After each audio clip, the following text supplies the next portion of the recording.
आप सभी का हमारे चैनल फिल्मकार में स्वागत है। सफलता का नशा इंसान को कैसे तबाह कर देता है, इसका जीता जागता उदाहरण मशहूर अदाकार लिलीपुट।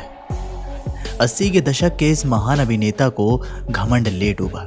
चलिए आज आपको लिलीपुट की कामयाबी से लेकर बर्बादी का पूरा सच बताते हैं। हिंदी सिनेमा और टेलीविज़न में 3.5 फीट का एक अभिनेता बड़ा मशहूर हुआ करता था। लोग उसे लिलीपुट कहा करते थे। छोटे कद के लिलीपुट को देखकर हंसते, मगर ज़्यादातर तो उनके असली नाम से भी वाकिफ नहीं। असल में वो बिहार में गया में एक मुस्लिम परिवार में जन्मे MM फारूकी है, यानी मिसाबाउद्दीन फारूकी। अब वो लिलीपुट कैसे बन गए, ये किस्सा भी आपको थोड़ी देर में बताएंगे। पहले बताते हैं कि वह हिंदी सिनेमा में कैसे पहुंचे। साधारण से मुस्लिम परिवार में जन्मे लिलीपुट का दूर दूर तक सिनेमा से कोई नाता नहीं था, बस उनके दिल में अभिनय बसा करता था। इसी वजह से मजहब की बंदिश तोड़कर गांव में जब भी सरस्वती पूजा होती तो दोस्तों के साथ वहां नाटक में हिस्सा लेने पहुंच जाते। बौने कद का लोग मजाक भी उड़ाते, मगर वो सब कुछ सहकर अभिनय करते और लोगों को हंसाया करते थे। वैसे वो शुरू से ही बौने नहीं थे, वो एक सामान्य बच्चे की तरह ही बढ़ रहे थे। अचानक 14 साल की उम्र में उनके घुटने मुड़ने शुरू हो गए। डॉक्टर को दिखाया गया तो वो बोले कि पैर तो सीधे हो जाएंगे, मगर उनका कद और नहीं बढ़ पाएगा। इस वजह से लिलीपुट की टांगें छोटी रह गई, बस कमर के ऊपर का भाग आम लोगों की तरह बढ़ता गया। एक बार उनके दोस्त ने कहा कि वह बॉलीवुड क्यों नहीं जाते, वहाँ महमूद के साथ काम करें तो बड़े हास्य कलाकार बन सकते हैं। लिलीपुट BA पास थे, मगर जेब में एक भी रुपया नहीं थे, तो उसी दोस्त ने 150 रुपये देकर बम्बई रवाना कर दिया। ट्रेन में टिकट बुक करवाया तो MM फारूकी की जगह पहली बार नाम लिखा लिलीपुट। इस नाम के पीछे का किस्सा भी जानिए। हुआ ये था कि 1973 में गया जिले के मशहूर मिर्जा गालिब कॉलेज में प्रतियोगिता थी। फारूकी ने उसमें स्टेज पर लोगों को खूब हंसाया और पहला पुरस्कार जीत लिया। अगले दिन अखबार में जब नाम देखा तो कुमारी फारूकी लिखा हुआ था। उनको समझ में आया कि कोई ऐसा नाम रखा जाए जो लोगों को एक बार में ही याद रह जाए। अभिनेता को गुलिवर्स ट्रेवल्स की कहानी बड़ी पसंद थी।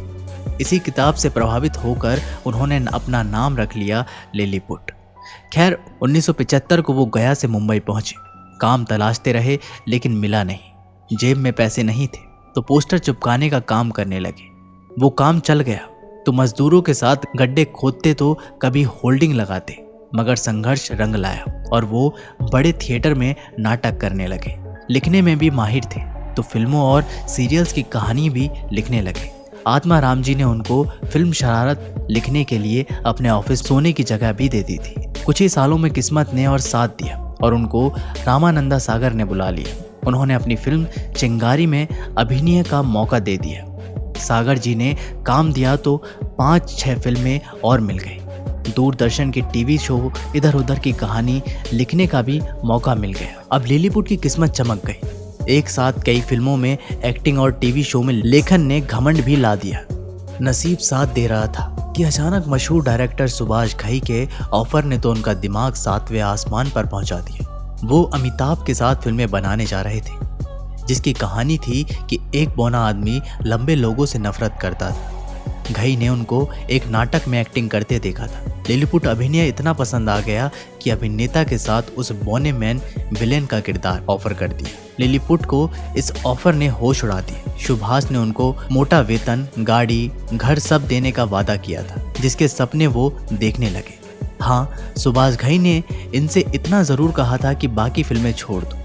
दोस्तों, यहीं से उनकी बर्बादी की कहानी शुरू हो गई। सफलता के नशे में चूर लिलीपुट ने ज़्यादातर फिल्मों को छोड़ दिया और अमिताभ के साथ मेन विलन बनने का ख्वाब देखने लगे।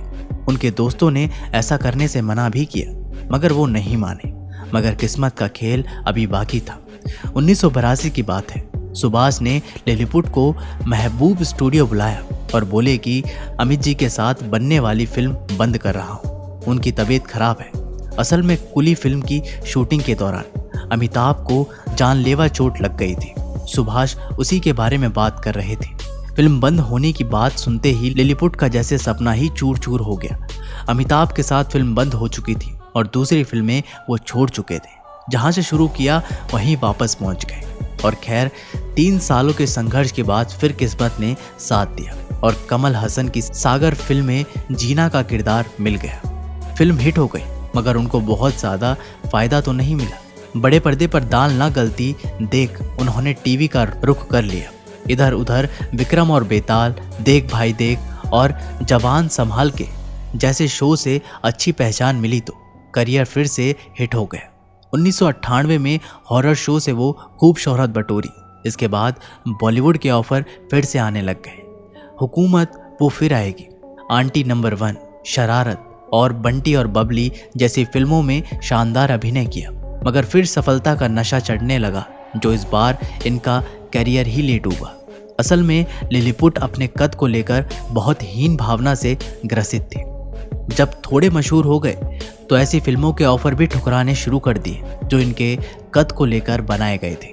फिल्म की डिमांड से इनको कोई मतलब ही नहीं रह गया था। बौनेपन से जुड़े करियर को मना करते गए और दमदार रोल के इंतजार में बैठे रहे। अमिताभ से लेकर कमल हसन ने इसको कई मौके दिए। जावेद अख्तर ने मिलकर समझाया। देवानंद के चौथे में ऋषि कपूर ने तो यहाँ तक कह दिया था कि लिलीपुट दिखता क्यों नहीं है, काम क्यों नहीं करता है, मगर लिलीपुट अपनी ही धुन में बैठे रहे और यही बात इनकी तबाही की वजह बन गई। साल 2012 में इनको काम मिलना पूरी तरह से बंद हो गया, मगर खर्चे बढ़ते गए। दोस्तों से कर्ज लेकर जिंदगी की गाड़ी बढ़ने लगी, फिर दोस्तों के कर्ज में डूब गए। सालों तक काम की तलाश में भटकते रहे, मगर किसी ने नहीं पूछा। कई सालों तो स्क्रिप्ट लेकर प्रोड्यूसरों के चक्कर काटते रहे, मगर कुछ टल जाते और कुछ तो सामने ही बोल देते कि बौने उठकर चले आते हैं डायरेक्टर बनने। एक समय तो ऐसा आ गया कि इनके पास रहने को घर तक नहीं था। मजबूर होकर इन्हें अपनी बेटी के घर जाकर रहना पड़ा था। 80 के दशक का मशहूर कलाकार सफलता के नशे में खुद को गुमनाम कर चुका था। वैसे लिलीपुट शादीशुदा था और 2 बेटियों व 1 बेटे का पिता था। मुंबई में ही रहते हैं और कभी कभार वेब सीरीज में नजर आते हैं। हाल ही में मिर्जापुर वेब सीरीज में दद्दा त्यागी की भूमिका में नजर आए थे, मगर 40 साल के करियर के बाद भी ये महान अभिनेता गुमनाम ही रह गया। दोस्तों, आपको लिलीपुट याद है?